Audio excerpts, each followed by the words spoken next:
अल्हम्दुलिल्लाहि रब्बिल आलमीन वस्सलातु वस्सलामु अला सय्यिदिल अंबिया'i वल मुरसलीन व अला आलिहि व सहाबिहि अजमईन अम्मा बाद अऊज़ु बिल्लाहि मिनश शैतानिर रजीम बिस्मिल्लाहिर रहमानिर रहीम इन्नमा यामुरु मसाजिदल्लाहि मन आमन बिल्लाहि वल यौमिल आखिर वक़ाल वइज़ यरफ़उ इब्राहीमुल क़वाइद मिनल बैत व इस्माईल रब्बना तक़ब्बल मिन्ना इन्नका अंतस समीउल अलीम। वअन उस्मान रज़ियल्लाहु अन्हु क़ाल क़ाल रसूलुल्लाहि सल्लल्लाहु अलैहि वसल्लम मन बना लिल्लाहि मस्जिदन यब्तगी बिही वजहुल्लाहि बनल्लाहु लहु बैतन फिल जन्नह औ कमा क़ाल अलैहिस्सलातु वस्सलाम।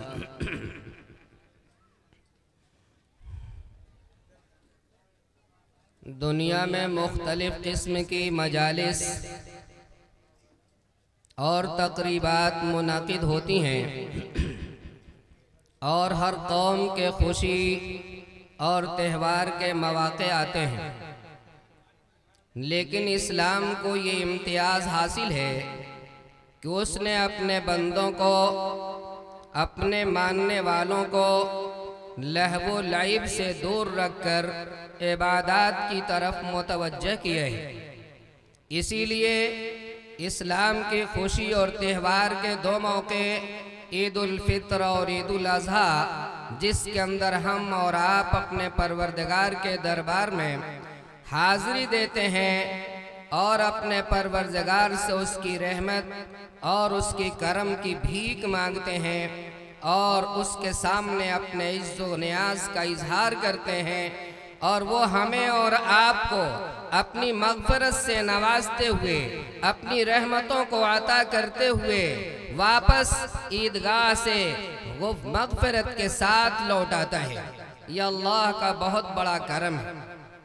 मज़ीद करम अल्लाह रब्बुल इज़्ज़त का ये है कि उसने हमको और आपको आज एक मस्जिद की मुनासबत के ऊपर इस जगह जमा होने की तौफ़ीक़ इनायत फरमाई है।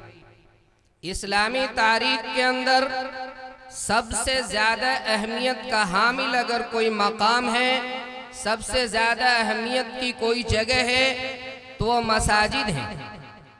आप इस बात को अच्छी तरह जानते हैं कि अल्लाह रब्बुल इज़्ज़त ने ज़मीन को पैदा किया और इंसानों की आबादी से पहले पहले अल्लाह रब्बुल इज़्ज़त ने इसके ऊपर अपनी इबादत के लिए और अपनी बंदगी के लिए मलाइका के ज़रिए घर बनाया था।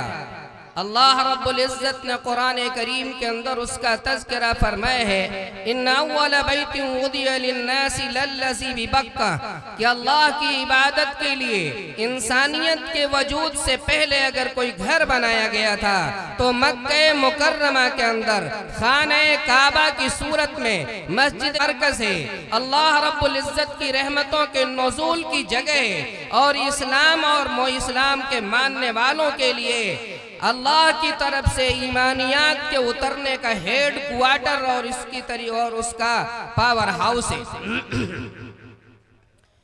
और खाने काबा की 40 साल की तामीर के बाद फिर दोबारा अल्लाह रब्बुल इज़्ज़त ने घर बनाया था, जिसे हम और आप मस्जिद अक़सा कहते हैं, जिसे हम और आप बैतुल मक़दिस कहते हैं, जिसके ऊपर गैरों की गलत निगाहें इस वक्त पड़ी हुई हैं। अल्लाह रब्बुल इज़्ज़त उसकी हिफाजत फरमाए। तो अल्लाह रब्बुल इज़्ज़त ने इस इंसान को इस जमीन के ऊपर आने से पहले, उसके पैदा होने से पहले खाने काबा मक्के मुकर्रमा के अंदर मलाइका के जरिए तामीर करा दिया था और मलाइका उसके इर्द गिर्द तवाफ किया करते थे, नमाजें पढ़ा करते थे। उसके बाद अल्लाह रब्बुल इज़्ज़त ने हज़रत आदम अलैहिस्सलातु वस्सलाम को सबसे पहला इंसान बनाया और आदम अलैहिस्सलातु वस्सलाम ने भी जिनका आसमान से नुज़ूल लंका के इलाके सरंदीप के अंदर हुआ था, जैसा कि मुअर्रिखीन ने लिखा है। और हजरत ने 40 हज यहाँ से मक्के मुकर्रमा पैदल जाकर किया है। हिंदुस्तान की इससे हम और आप ये बात कह सकते हैं कि हमें और आपको बिरादराने वतन बाहर से आया हुआ कहते हैं, गैर जगह से आया हुआ घुसपैठी कहते हैं। ये उनकी बात बिल्कुल गलत है। हम आदमी हैं, आदम की औलाद हैं, और आदम इसी हिंदुस्तान के अंदर आसमान से और जन्नत से आए थे, और उन्हीं की औलाद हमें और उन्हीं के धर्म के ऊपर है, उन्हीं के मजहब इस्लाम के ऊपर है। जिस मजहब इस्लाम को अल्लाह ताला ने आदम से शुरुआत की थी, उसकी तकमील अल्लाह रब्बुल इज्जत ने हजरत मोहम्मद अरबी सल्लल्लाहु अलैहि वसल्लम पर की। और वही दीन इस्लाम हमारे और आपके सीनों में जाग रहा है, हमारे और आपके दिलों में उसी की नूरानियत पाई जा रही है, और हमारे आमाल के अंदर उसी के आसार और उसी के निशानात पाए जाते हैं। ये मसाजिद क्या हैं? ये मसाजिद हम मुसलमानों के लिए दौरे नबवी के एतबार से अगर आप देखें तो सिर्फ नमाज पढ़ने की एक जगह नहीं थी, मुसल्ला ही सिर्फ नहीं था, बल्कि दौरे नबवी के अंदर आप अलैहिस्सलातु वस्सलाम की जो मस्जिद थी, ये मस्जिद नमाज पढ़ने का भी मकाम था। वही जिक्र तिलावत के वास्ते खानकाह थी। वहीं पर अदालतें भी लगा करती थी। लोग आपस के इख्तिलाफ का मामला सरकार दो जहां सल्लल्लाहु अलैहि वसल्लम से हल करने के लिए इसी मस्जिद के अंदर आया करते थे और अपने मामले का फैसला कराया करते थे। गोया कि हाई कोर्ट और सुप्रीम कोर्ट यही थी। इसी तरीके से आप अलैहिस्सलातु वस्सलाम इसी मस्जिद के अंदर अपनी फौजियों को ट्रेनिंग भी दिया करते थे। आप अलैहिस्सलातु वस्सलाम कुरान करीम के दर्स के मकातिब यहीं पर चलाया करते थे, और यहीं पर आप अलैहिस्सलातु वस्सलाम तफसीर कुरान की बड़ी बड़ी दरसगाहें आप अलैहिस्सलाम ने कायम कर रखी थी। यहीं पर आप अलैहिस्सलातु वस्सलाम ने हदीस का भी दर्स दिया है। इसलिए आप कह सकते हैं कि मौजूदा जमाने के अंदर दरसे हदीस के लिए दारुल हदीस हुआ करती है, दरसे तफसीर के लिए दारुल तफसीर हुआ करती है, दरसे कुरान के लिए दारुल कुरान हुआ करता है। इसी तरीके से इसी तरह अदालतें हुआ करती हैं, फौजी ट्रेनिंग गायें हुआ करती हैं। आप अलैहिस्सलातु वस्सलाम के जमाने की मस्जिद, ये तमाम काम उस मस्जिद के अंदर अंजाम दिया जाता था। और यही वजह थी कि एक मस्जिद से ताल्लुक रखने वाले का ईमान बिल्कुल तरोताजा हुआ करता था, और ईमान में वो पुख्तगी हुआ करती थी कि बातिल ताकतें उन्हें ईमान से हटा नहीं सकती थी, और उनके आमाल में इतनी सलाबत और मजबूती हुआ करती थी कि हालात की नरंगियां उन हजरात को अमल से हटाकर बदअमली की राह के ऊपर नहीं ले जा सकती थी। यह उनके आमाल के अंदर पाई जाने वाली सलाबत थी। इल्म आगही का वो हाल था कि जब सहाबा किराम रज़ी अल्लाहु अन्हुम अजमईन ने इस मस्जिद से दरसे हदीस हासिल किया, दरसे कुरान हासिल किया, दरसे तफसीर हासिल किया, तज़किया और तहारत की दौलत से मामूर हुए, तो आप अलैहिस्सलातु वस्सलाम ने उनके लिए शहादत दी, असाबिकन नुजूम बिअय्यिहिम इक्तदैतुम इहतदैतुम, कि मेरे सहाबा सितारों के मानिंदे हैं। जिस तरह सितारों से रास्ता हासिल किया जाता है, इसी तरह मेरे सहाबा से दीन का रास्ता मालूम किया जा सकता है। किसी भी सहाबी की राह गुजर के ऊपर इंसान चलेगा, कामयाबी और कामरानी की मंजिलों को पालेगा। ये मस्जिद की हैसियत थी। लेकिन माफ कीजिएगा, कुछ बुरा लगे तो दुआ कर दीजिएगा मेरे लिए भी, अपने लिए भी, कि हम और आपने मिली जुली जिम्मेदार और गैर जिम्मेदार सब लोगों ने एक भूल की है, और भूल ये की कि हमने इस मस्जिद को सिर्फ नमाज पढ़ने और तिलावत पढ़ने तक महदूद कर रखा है। इस मसाजिद को हमने अपने बच्चों की तरबियत गाह नहीं बनाई। इन मसाजिद को हमने यानी अपने मुकद्दमात का फैसला शरीयत की रोशनी के अंदर करने के लिए मसाजिद और मसाजिद से हमने कोई राबता नहीं रखा है। इसी तरीके से हम और आपने दर्से कुरान के हासिल करने के लिए कोई भी रास्ता नहीं अपना रखा है। इतना बड़ा खैराबाद जिसका डंका मुल्क और गैर मुल्क के अंदर बज रहा है, लेकिन आप बताइए, और उलमा भी अल्लाह के फजल से अच्छे खासे मौजूद, लेकिन आपको दर्से कुरान के करने और कराने की फुर्सत नहीं है, दर्से हदीस के मदारिस के अंदर जारी करने की फुर्सत नहीं है। क्या आप हफ्ते के अंदर, मैं हफ्ते के अंदर और रोजाना 15 मिनट और 20 मिनट अपने दीन के लिए नहीं निकाल सकते?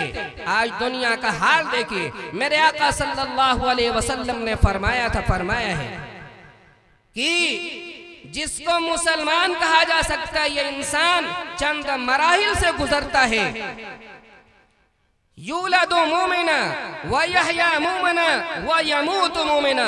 4 किस्म के लोग हैं। कुछ वो हैं जो पैदा होते हैं तो मुसलमान पैदा होते हैं, जिंदगी गुजारते हैं तो मुसलमान रहकर जिंदगी गुजारते हैं, जाने का वक्त होता है तो दौलत ईमान लेकर जाते हैं। ये तो कामयाब लोग हैं।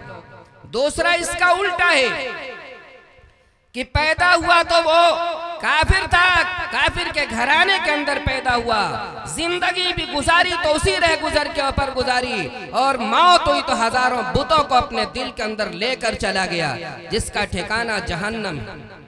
लेकिन उसके अलावा जो दो चीजें आपने बताई, उसमें जरा हमको गौर करने की जरूरत है। आप अलैहिस्सलातु वस्सलाम ने खतरनाक बात बताई थी कि एक जमाना वो आएगा कि बच्चा पैदा होगा तो मुसलमान पैदा होगा, मुसलमान घराने के अंदर पैदा होगा, और इस्लाम के मुताबिक कुछ न कुछ आमाल भी वो करेगा, लेकिन जब इस दुनिया से जाने का वक्त उसका होगा तो इस्लाम पे, ईमान पे नहीं मरेगा, बल्कि कुफ्र के पैर ऊपर मरेगा। पैदा हुआ मुसलमान के घर में और मर रहा है कुफ्र के ऊपर। सबसे खतरनाक अजाब इस शख्स को होगा। और चौथी किस्म यह है कि पैदा हुआ गैरों के घर के अंदर, जिंदगी गुजारी कुफ्र के ऊपर, लेकिन ईमान और अहले इस्लाम से उसके ताल्लुकात रहे, उससे उनसे मोहब्बत रही, रब्ता रब्ता ईमान से वो करीब होता रहा, और जब दुनिया से जाने का वक्त हुआ तो वो ईमान को, अपने ईमान की दौलत को लेकर इस दुनिया से गया। ये शख्स ये शख्स कामयाब इंसान। सुनने को तो ये 4 किस्में आपने सुन ली, लेकिन मौजूदा मुल्की माहौल आप देखिए कि मसाजिद से और हमारी तालीमात इस्लामिया से दूरी का ये हाल है कि मुसलमान लड़के गैरों के साथ शादी कर रहे हैं और अपना धर्म तब्दील कर रहे हैं। मुसलमान लड़कियां गैरों के साथ शादी भी कर रही हैं और अपना धर्म और अपना मजहब तब्दील कर रही हैं। ये सूरत हाल है। आए दिन हम और आप अपने अखबारों के अंदर देखते हैं। आप अलैहिस्सलातु वस्सलाम ने हम तमाम के सरों पर यह जिम्मेदारी डाली थी। जिस वक्त आपने खुतबा दिया था मैदान अरफात के अंदर निहायत अहमियत के साथ, तमाम सहाबा से फरमाया था, अला फलयुबल्लिग शाहिदुल गायब, कि जितने लोग इस मजमा के अंदर मौजूद हो, जिनको सहाबियत का शर्फ हासिल है, उनकी जिम्मेदारी यह है कि दुनिया के अंदर और आलम के अंदर मेरी तालीमात को और इस्लाम को पहुंचा कर रहना और लोगों को अल्लाह का बंदा बना कर रहना। उन्होंने ये काम किया। इस हदीस के अंदर लफ्ज़ इस्तेमाल किया गया है, फलयुबल्लिग शाहिदुल गायब। शाहिद का एक तर्जुमा मौजूद है और दूसरा तर्जुमा शाहिद का जानकार है। वो तमाम लोग जिनको दीन की मालूमात हासिल है, उनकी ये जिम्मेदारी है कि अपने भाइयों के ईमान के तहफ़्फ़ुज़ के लिए जिद्दोजहद करें, मेहनत करें, उनके दिल और दिमाग में पाए जाने वाले शकूक व शुबहात को दूर करें, उनके ज़हन के अंदर गलत ख्यालात अगर पैदा हो रहे हो तो उनका इलाज करें। ये हमारी और आपकी जिम्मेदारी है। अगर हमारे पड़ोस का कोई आदमी इस तरीके से गैरों के साथ पलट जाकर इस्लाम से हटकर जिंदगी गुजारने लगता है, हमसे और आपसे बात पुरस होगी और आका सल्लल्लाहु अलैहि वसल्लम पूछेंगे कि हमने जिम्मेदारी तुम्हारे सर डाली थी, तुमने इस जिम्मेदारी को कहां तक निभाया? तो मेरे अजीजों, उस वक्त हम और आप क्या करेंगे? इन्हीं तमाम अहम जिम्मेदारियों के निभाने के लिए मसाजिद का क़याम अमल में आता है।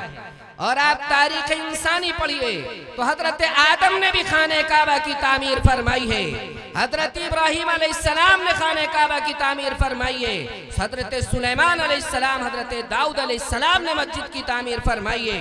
और फिर आखिर में चलते हुए हमारे और आपके आका सल्लल्लाहु अलैहि वसल्लम ने जब मक्के मुकर्रमा से बाशिंदगाने मक्का ने निकलने पर मजबूर कर दिया, आप बे यारो मददगार, बेसहारा, बेमालो दौलत के मक्के मुकर्रमा से निकले और जब यहाँ से आगे बढ़े, आपका जहाँ क़याम हुआ मदीना के करीब, तो आप अलैहिस्सलाम ने वहाँ पर भी मस्जिद तामीर फरमाई। और फिर जब आगे बढ़े और मदीना मुअज़्ज़मा के अंदर आप अलैहिस्सलाम का दुखूल हुआ, तो जिस जगह आप अलैहिस्सलाम ने क़याम किया, सबसे पहले अगर कोई फिक्र हुई तो अपने मकान बनाने की फिक्र नहीं हुई, अपने लिए आराइश, अपने लिए आरामगाह तजवीज़ करने का मौका आपने नहीं लिया, बल्कि अल्लाह रब्बुल इज़्ज़त की इबादत और बंदगी के लिए उस मकाम को मस्जिद बनाने का फैसला किया।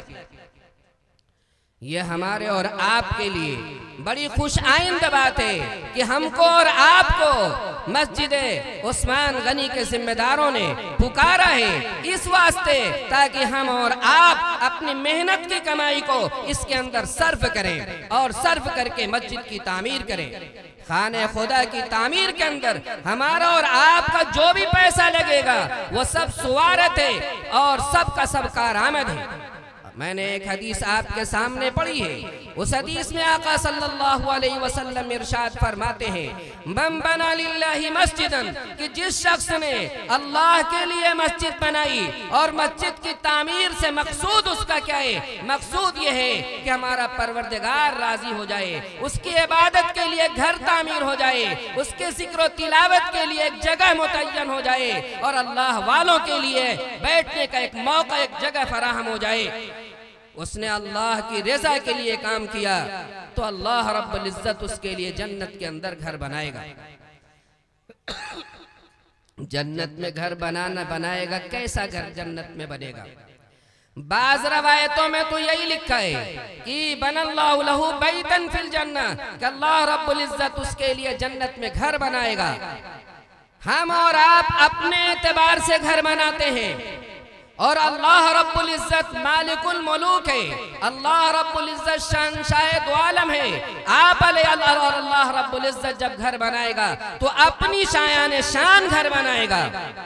उसकी शायान शान घर का थोड़ा सा तज़किरा करूं कि जन्नत में अल्लाह रब्बुल इज़्ज़त आम इंसानों को जो घर देगा तो घर इतना बड़ा होगा कि उस घर के अंदर 70 कमरे होंगे, और एक कमरा इतना बड़ा होगा कि उस कमरे के अंदर 70 मसेहरी लगी हुई होगी।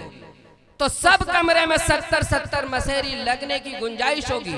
आप अंदाजा कर सकते हैं कि कितना बड़ा घर देगा जन्नती को।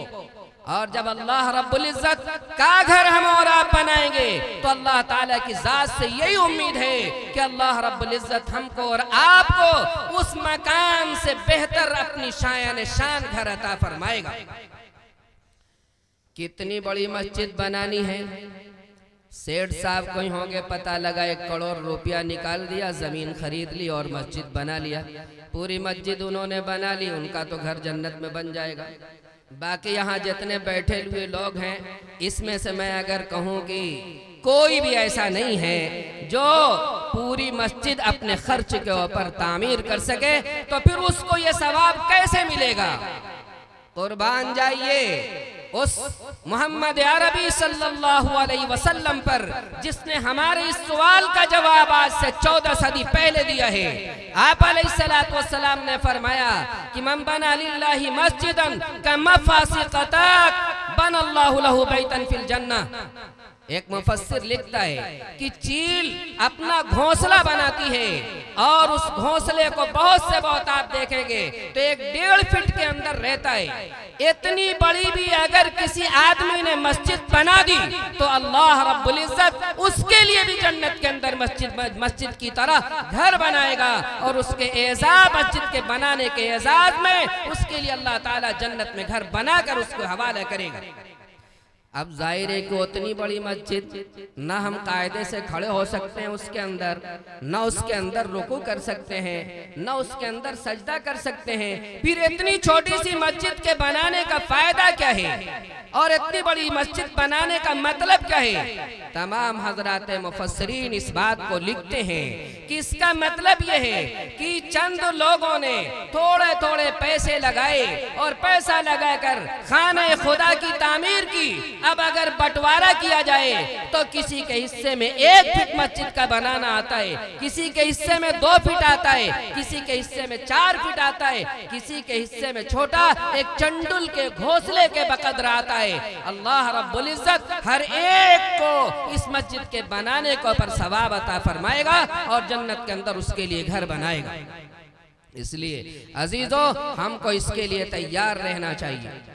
हदीस पाक के अंदर एक वाक़या जिक्र किया गया है कि कदीम ज़माने के अंदर एक शख्स सफ़र कर रहा था और सफ़र करते करते गर्मी का सख्त ज़माना था, बारिश के कोई आसार नहीं थे। अचानक उसको एक बदली नजर आई और उसने उस बदली को देखकर सोचा कि मौसम तो बरसात का नहीं है, बदली कहाँ से आ गई? अचानक उस बदली से एक आवाज आई कि फला के खेत की तरफ बढ़ो और जाकर उसके खेत को सैराब करो। बदली उस तरफ बढ़ने लगी। ये बेचारा सफर अपना छोड़कर बदली के पीछे ये भी दौड़ चलने लगा। चलते चलते एक जगह देखा तो एक आदमी फावड़ा, कुदाल, बेलचा लिए हुए अपने खेत के अंदर पड़ा है और बारिश वहां पर उसका खेत सैराब हो गया। इस आदमी ने उससे नाम पूछा। उसने कहा, नाम क्या करोगे मेरा मालूम करके? जासूस हो क्या, कहीं से आए हो? कहा नहीं, कुछ बात है। कहा बात पहले बताओ, क्यों नाम तुम हमारा पूछ रहे हो? उसने कहा, ये इस बदली से हमने नाम एक सुना था कि फला के खेत के अंदर जाकर बारिश करो और फिर उसके बाद ये बदली यहाँ पर आकर बारिश कर रही है, इसलिए मैं नाम पूछ रहा हूँ कि बदली अपनी जगह पर आई और तुम वही शख्स हो या कोई दूसरा आदमी? उसने अपना नाम बताया कि मैं वही शख्स हूँ। इसने पूछा कि वो कौन सा नेक काम करते हो जिसकी वजह से तुम्हारे लिए बेमौसम अल्लाह रब्बुल इज्जत ने बारान रहमत बरसाई है। उसने कहा, देखो मैं तो एक काश्तकार हूँ, मैं खेती करने वाला आदमी हूँ और खेती जब तैयार हो जाती है तो तैयार होने के बाद पूरी खेती के मैं 3 हिस्से करता हूँ। एक हिस्सा अपने बाल बच्चों के खाने पीने उनकी जरूरत के लिए रख लेता हूँ, एक हिस्सा उसके अंदर फुकरा और मसाकीन के अंदर तकसीम कर देता हूँ, जरूरतमंदों को मैं दे देता हूँ। और उसका एक हिस्सा ऐसा होता है कि जाहिर है खाद की जरूरत है और दीगर चीजें बीज वगैरह की, इसलिए एक हिस्सा इस खेत के मरम्मत के अंदर मैं फिर लगा देता हूँ। उसके इस सदक़े की बरकत की वजह से 3 हिस्सों में से एक हिस्सा उसने सदका किया। उसकी बरकत की वजह से अल्लाह रब्बुल इज्जत ने बेमौसम, हम उतने बुलंद जज्बात अगर न रखते हैं, नहीं रखते, लेकिन अगर हम और आप अल्लाह इखलास नियत के साथ थोड़ा भी अल्लाह के रास्ते के अंदर सवाब की उम्मीद से अगर देंगे तो अल्लाह रब्बुल इज्जत यकीनन हमारे उस जज्बात को कबूल करेगा और बेइंतहा हमको और आपको भी सवाब अता फरमाएगा। जज्बे सहाबा आप देखिए तो एक मर्तबा आप अलैहिस्सलातु वस्सलाम ने ऐलान फरमाया, हजरत अबू बकर ने अपने घर की पूरी दौलत को लाकर मस्जिद में आप अलैहिस्सलाम के दामन में रख दिया। हजरत उमर रज़ियल्लाहु अन्हु ने घर की आधी पूंजी लाकर रख दिया। एक मौका ऐसा आया, हजरत उस्मान गनी रज़ियल्लाहु अन्हु, उस वक्त फौजियों को जिहाद के ऊपर जाना था, वही उस वक्त की बुनियादी जरूरत थी और मालो दौलत का फुकदान था। हजरत उस्मान गनी रज़ियल्लाहु अन्हु ने 900 ऊंट साजो सामान के साथ अल्लाह के रास्ते के अंदर सर्फ किया है। और अम्मा आयशा रज़ियल्लाहु अन्हा एक मर्तबा 2 बोरिए हजरत मुआविया रज़ियल्लाहु अन्हु ने उनके पास पैसे भेजे, 2 बोरिया पैसा भेजा, 1,80,000 दिरहम थे। आज का ये सिक्का नहीं, दिरहम, 200 दिरहम पर निसाब बन जाता है। जाके घर कैलकुलेटर से जोड़ लीजिएगा, 200 दिरहम पे निसाब बन जाता है। आज तकरीबन 70,000 पे निसाब बनता है, इसलिए 200 की कीमत 70,000 रुपया हुई और 1,80,000 का जब आप जोड़िएगा तो इस सूरत में पता नहीं कितना करोड़ होगा। हजरत आयशा सिद्दीक़ा रज़ी अल्लाह अन्हा ने फौरन बड़ा सा घर में से थाल मंगाया और दोनों बोरियों को उसके अंदर खाली कर दिया और ऐलान कर दिया जरूरतमंदों को बुलाओ, और बांटती रही, सब कुछ खत्म हो गया। रोजा थी उस दिन और शाम को अपने खादिमा से कहा इफ्तार के लिए कुछ हो तो ले आओ। खादिमा ने सूखी रोटी और जैतून का तेल लाकर आपके सामने पेश किया। दूसरी खादिमा ने कहा कि 1 रुपया अगर आप बचा लेती तो हम लोगों का इफ्तार का कुछ इंतजाम हो जाता। यानी उस अल्लाह की बंदी ने इतने करोड़, आज के एतबार से करोड़ रुपये सर्फ कर दिए और 1 रुपया उसके अंदर अपने इफ्तार के लिए साजो सामान के इंतजाम करने के लिए भी नहीं सोचा। ये उन हजरात के जज्बात थे। इसलिए हमको अपने सहाबा की तरफ जब निगाह करके देखेंगे तभी हम और आप कामयाबी की मंजिल पे पहुंच सकते हैं। तो पूरी बात का खुलासा ये हुआ कि मसाजिद हमारे लिए ईमानियात का हेड क्वार्टर है। यही मसाजिद से अगर हमारा ताल्लुक रहेगा तो ईमान भी महफूज रहेगा, आमाल भी महफूज रहेंगे, मुआशरा भी हमारा महफूज रहेगा, लोगों के अंदर इस्लाह और दीनी आमाल भी होते रहेंगे और इसी तरीके से उनकी कुरानी और तफसीरी मालूमात का सिलसिला भी उनका जारी वसारी रहेगा खुतबा और मुकर्ररीन के जरिए। और उसके साथ ये मसाजिद जब तक कायम रहेगी तब तक अल्लाह रब्बुल इज्जत इसका इस निज़ाम दुनिया को चलाता रहेगा। हदीस पाक के अंदर रहता है कि मसाजिद से राब्ता कम होता जाएगा और धीरे धीरे खाने काबा की भी बेहुरमती के असबाब लोगों के दिलो दिमाग के अंदर आ जाएंगे और हबशियों का एक लश्कर चलेगा खाने काबा को ढाने के लिए और अल्लाह रब्बुल इज्जत उस खाने काबा को आसमान पर उठा लेगा। जब खाने काबा को आसमान पर उठा लेगा, मुफस्सिरीन ने लिखा, अल्लाह ताला ने जिक्र किया क़ियामन लिन्नास, इंसानियत की बका, खाने काबा की बका से जब तक जमीन पे वो रहेगा इंसानियत बाकी रहेगी और जिस दिन खाने काबा जमीन से उठ जाएगा इंसानियत उसके बाद तबाह व बर्बाद कर दी जाएगी। इसका मतलब ये हुआ कि हम और आप अगर दुनिया में बाकी रहना चाहते हैं अपने इस्लाम और अखलाक और अपने किरदार और सुन्नत नबी की सुन्नतों के साथ, तो हमारे लिए जरूरी है कि हम मसाजिद से अपना राब्ता मजबूत करें। ठीक है, करेंगे। अभी रमजान के अंदर आप सब लोगों ने बहुत से काम किए और ऑटोमेटिक सब काम होते रहे। सिर्फ आपसे इतनी दरखास्त है कि न रोजा तो फिर आपको रखना है 11 महीने के बाद, वो 11 महीने के बाद रखेंगे, लेकिन बाकी जितना काम करते रहे उसकी वजह से आपकी सेहत में कोई खराबी नहीं आई, आपकी तबीयत उसकी वजह से नहीं बिगड़ी, आपके माली एतबार से कोई परेशानी नहीं आई होगी, बीमारियों ने आपका पीछा नहीं किया होगा, इसी तरीके से कोई दुनिया का काम भी आपका नहीं रुका होगा। तो फिर क्या वजह है कि हम 1 महीना सिर्फ इबादत करें और मुसलमान बनकर रहें और बकिया 11 महीना हम गैर मुस्लिमों की तरह जिंदगी गुजारें। इसलिए अहद कीजिए कि हम जैसे रमजान शरीफ के अंदर जिंदगी गुजारा हमने, आज इस ईद के दिन अहद करते हैं अपने परवरदिगार से कि पूरे साल इसी तरीके से जिंदगी गुजारेंगे ताकि हमारा मस्जिद का माहौल रमजान और गैर रमजान में यकसां हो जाए।